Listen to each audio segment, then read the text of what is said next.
ইয়াবোৰৰ 3 বছৰীয়া এটি শিশু বিকৰ জটিল ৰোগত আক্ৰান্ত হৈছে। বৰ্তমানেও শিশুটিৰ চিকিৎসাৰ অভাৱত আৰ্থিক অভাৱৰ বাবে হাহাকাৰ কৰিব লগা হৈছে পৰিয়ালটো। মই ভিতৰলৈ সোমাই যাব বিচাৰিম।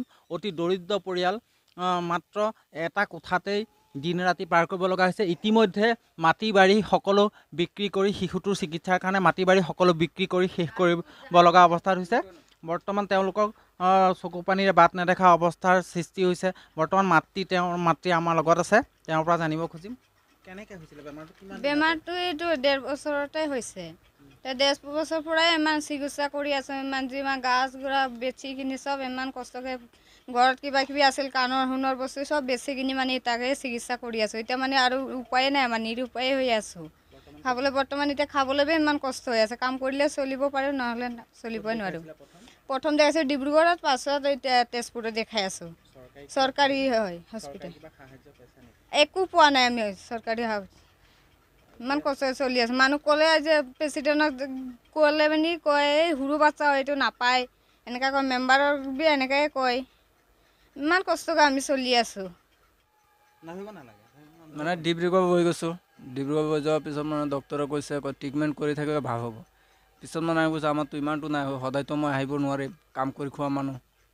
তাৰপিছত তাৰ পৰা ছুটি দিছে। ছুটি দিয়াৰ পিছত ঘৰত আহিছোঁ। ঘৰত আৰু 1 মাহ পিছত আকৌ ফুৰি গ'ল। ফুৰি যোৱাৰ পিছত তেজপুৰ হৈ গ'ল।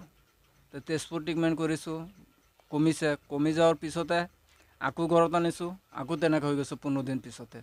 আৰু পইচা পাতিতো একো নাই, চব তাৰ কাম কৰি যিটো আনি আছোঁ তাৰ পৰাই গৈ আছে। যোৱাটো মোৰ বহুত অসুবিধা হৈছে। হয়, অতি দৰিদ্ৰ পৰিয়ালটো। তেওঁলোকৰ এতিয়া একমাত্ৰ যিগৰাকী কন্যা, তেওঁ আৰ্থিক মানে অনাটনৰ কাৰণে তেওঁলোকে চিকিৎসা কৰিব পৰা নাই। মই সামগ্ৰিক দৃশ্যটো দেখুৱাবলৈ অনুৰোধ কৰিছোঁ।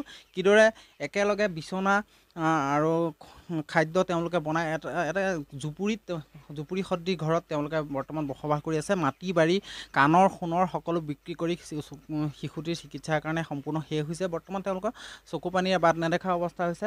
সামগ্ৰিক দৃশ্য মই দেখুৱাবলৈ অনুৰোধ জনাইছোঁ। পৰিয়ালটোৱে কিদৰে দুৰ্বিষহ জীৱন কটাব লগা হৈছে। এই ক্ষেত্ৰত তেওঁলোকে চৰকাৰৰ ওচৰত এটা অনুৰোধ কৰিছে, যাতে তেওঁলোকৰ শিশুটিৰ স্বাস্থ্যৰ ক্ষেত্ৰত কিছু পৰিমাণে হ'লেও তেওঁলোকক অকণ সহায় কৰক, পৰিয়ালটোত সকাহ দিয়ক।